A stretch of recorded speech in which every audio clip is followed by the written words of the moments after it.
முஹம்மதே ஸல்லல்லாஹு அலைஹி வஸல்லம் என்று நிதா செய்து எம் பெருமானாரை நிதா செய்தார்கள், அழைத்தார்கள். இதோ நீங்கள் அந்த ஹதீஸை இங்கே பார்க்கலாம்.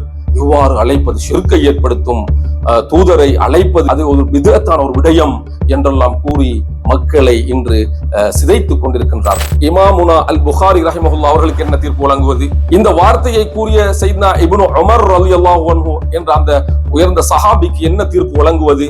இதை சொல்லி கொடுத்த அந்த சபையில் இருந்தவருக்கு என்ன தீர்ப்பு வழங்குவது? இவர்கள் எல்லாம் மார்க்கம் தெரியாதவர்களா? இவர்கள் அனைவரும் வழிகேடை செய்தவர்களா? நஊது பில்லாஹ். அஸ்ஸலாமு அலைக்கும் வரஹ்மத்துல்லாஹி வபரகாத்துஹு. அன்புக்குரிய சகோதரர்களே, நண்பர்களே, இந்த காணொளி ஊடாக மிக முக்கியமான ஒரு விடயத்தை உங்களுடன் பகிர்ந்து கொள்ள ஆசைப்படுகிறேன். அன்பார்ந்த சகோதரர்களே, முஸ்லிம்களுடைய வரலாற்றை பொறுத்தவரையில, கொள்கையை பொறுத்தவரையிலே சுமார் 1400 வருடங்களுக்கு மேலாக முஸ்லிம்கள் புனிதமான அல் குர்ஆன் மற்றும் ஹதீஸ்களினுடைய கோட்பாட்டை அழகான முறையிலே பின்பற்றி வாழ்ந்து வருகிறார்கள்.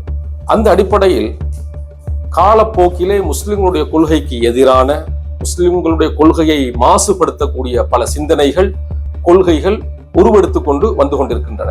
அப்படி பார்க்கையிலே ஹிஜ்ரி 700களில் இப்னு தைமியா என்ற ஒருவருடைய வருகை காணப்பட்டிருந்தது.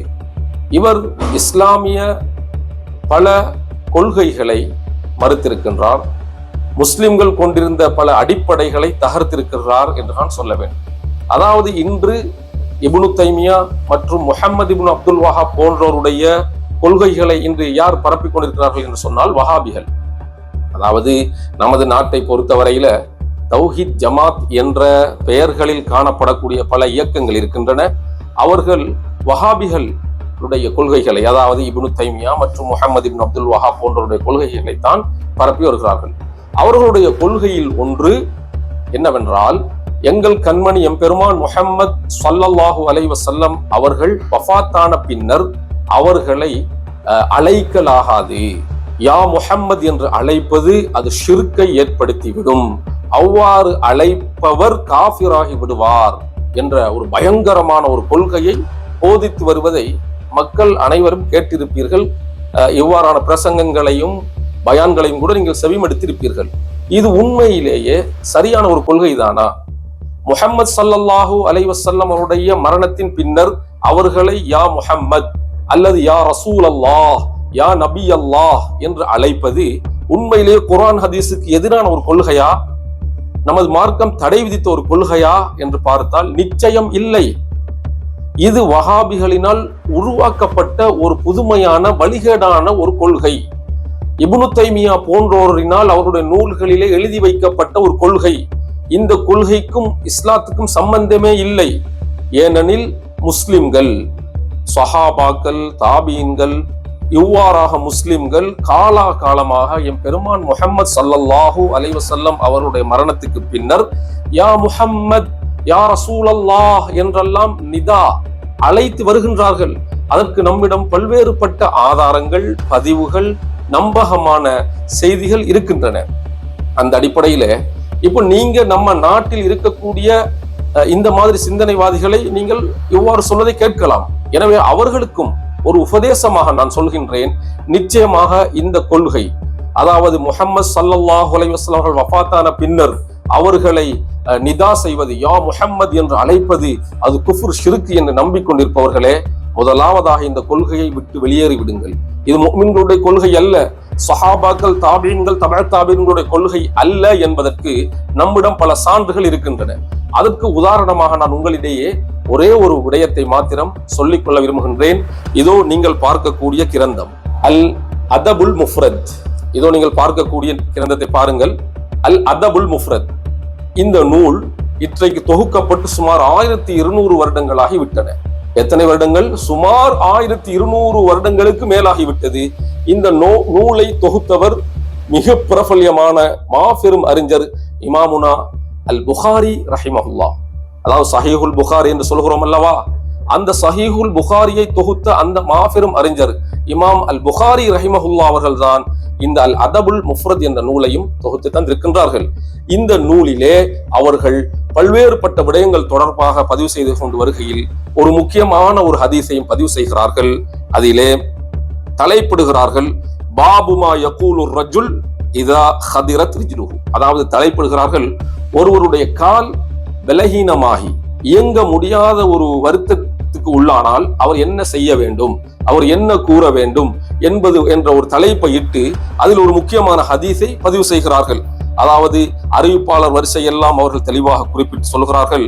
அப்துல் ரஹ்மான் இப்னு சஅத் என்பவங்க சொல்றாங்க, கால ஹதிரத் ரிஜ்லு இப்னு உமர், இப்னு உமர் ரலியல்லாஹு அன்ஹு என்பவருடைய கால் இவ்வாறான ஒரு வருத்தம் ஏற்பட்டது, இயங்க முடியாது, அந்த காலால நடக்க முடியாத அளவுக்கான ஒரு வியாதி ஏற்பட்டது. இப்னு உமர் ரலியல்லாஹு அன்ஹு என்பவங்க யாரு? அவங்க ஒரு சஹாபி, சையத்னா உமர் ரலியல்லாஹு அன்ஹு அவருடைய புதல்வர், அவங்க ஒரு சஹாபி. அவங்களுக்கு இந்த மாதிரியான ஒரு வருத்தம் வந்தது.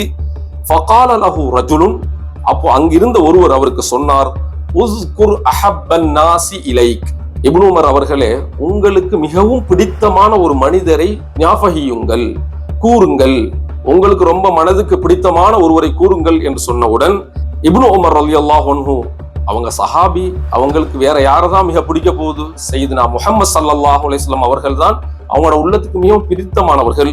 அவங்க சொன்னாங்க, ஃபகால யா முஹம்மத் என்று சொன்னார்கள்.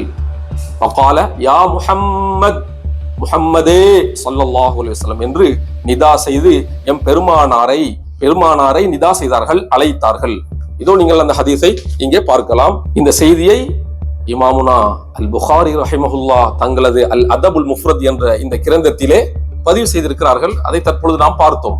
அப்ப சகோதரர்களே, நாயகம் ஸல்லல்லாஹு அலைஹி வஸல்லம் அவர்கள் வஃபாத்தான பின்னர் அவர்கள் இல்லாத ஒரு சபையிலே தூதரை அவர் நிதா செய்திருக்கிறார். இதுதான் முஃமின்களுடைய கொள்கை. இதில் ஷிர்க் என்று சொல்வதற்கோ, குஃபுர் என்று சொல்வதற்கோ, வழிகேடு என்று சொல்வதற்கோ எதுவுமே இல்லை. இதைத்தான் சஹாபாக்கள் நம்பினார்கள். இன்று வரை வாழ்ந்து வரக்கூடிய உண்மையான அஷ்அரியாக்கள், மாத்துரிதியாக்கள் இது ஆகும் என்றுதான் நம்பிக்கொண்டிருக்கிறார்கள். ஆனால் இந்த பிழையான ஒரு சிந்தனைக்குள்ளால் தள்ளப்பட்ட சிலர், இப்னு தைமியா மற்றும் முஹம்மது இப்னு அப்துல் வஹாப் போன்றோருடைய கொள்கைகளுக்குள்ளால் மாட்டுப்பட்ட சிலர் இவ்வாறு அழைப்பது ஷிர்க்கை ஏற்படுத்தும், தூதரை அழைப்பது அது ஒரு பிதஅத்தான ஒரு விடயம் என்றெல்லாம் கூறி மக்களை இன்று சிதைத்துக் கொண்டிருக்கின்றார்கள். எனவே அவ்வாறென்றால் இவ்வாறு அழைப்பது கூடாது என்றால் இவ்வாறு அழைக்கலாம், அது ஒரு சிறந்த வார்த்தை என்று பதிவு செய்த இமாமுனா அல் புகாரி ரஹிமஹுல்லா அவர்களுக்கு என்ன தீர்ப்பு வழங்குவது? இந்த வார்த்தையை கூறிய சையத்னா இப்னு உமர் ரலியல்லாஹு அன்ஹு என்ற அந்த உயர்ந்த சஹாபிக்கு என்ன தீர்ப்பு வழங்குவது? இதை சொல்லி கொடுத்த அந்த சபையில் இருந்தவருக்கு என்ன தீர்ப்பு வழங்குவது? இவர்கள் எல்லாம் மார்க்கம் தெரியாதவர்களா? இவர்கள் அனைவரும் வழிகேடை செய்தவர்களா? நஊது பில்லாஹ், நஊது பில்லாஹ். எனவே முஃமின்கள், அதாவது பெரும்பான்மையாக வாழ்ந்து வரக்கூடிய முஃமின்கள், உண்மையான அஹ்லுஸ் சுன்னah வல் ஜமாஅத்தினர்களிடத்தில் இவ்வாறு தூதர் மரணித்த பின்னர் யா முஹம்மது என்று அழைப்பதோ, யா ரசூலுல்லாஹ் என்று உதவிக்காக அழைப்பதோ ஒரு காலமும் அது மார்க்கத்தில் தடை விதிக்கப்பட்ட ஒரு காரியமோ, ஷிர்கையோ குஃப்ரையோ ஏற்படுத்திவிடக்கூடிய ஒரு காரியமோ அல்ல. என இவ்வாறான ஒரு கொள்கை என்று எமக்கு மத்தியிலே பரவலாக புகுத்தப்பட்டு வருகிறது. இதிலிருந்து முஸ்லிம்களாகிய நாம் பாதுகாவலோடு இருப்பதோடு ரொம்ப எச்சரிக்கையாகவும் இருக்க வேண்டும். எனவே தாராளமாக கஷ்டங்களின் போது, குழப்பங்களின் போது, இவ்வாறான வருத்தங்களின் போது நாங்கள் யா முஹம்மது என்று அழைப்பதில் எந்த தவறும் இல்லை. அதற்கு நமது முன்னோர்கள், சஹாபாக்கள், பெரும் அறிவாளிகள், அறிஞர்கள், தக்வா மிக்கவர்களுடைய வழிகாட்டலை நமக்கு பெரும் ஆதாரமாக இருக்கின்றது. எனவே இவ்வாறான சிந்தனை கொண்ட மக்கள் தயவு செய்து அந்த சிந்தனையில் இருந்து விலகி நேரான சத்திய பாதைகளுக்கு வருமாறு உங்களை அன்புடன் நான் அழைக்கின்றேன். வஆகிரு தஅவானா அனில் ஹம்துலில்லாஹி ரப்பில் ஆலமீன்.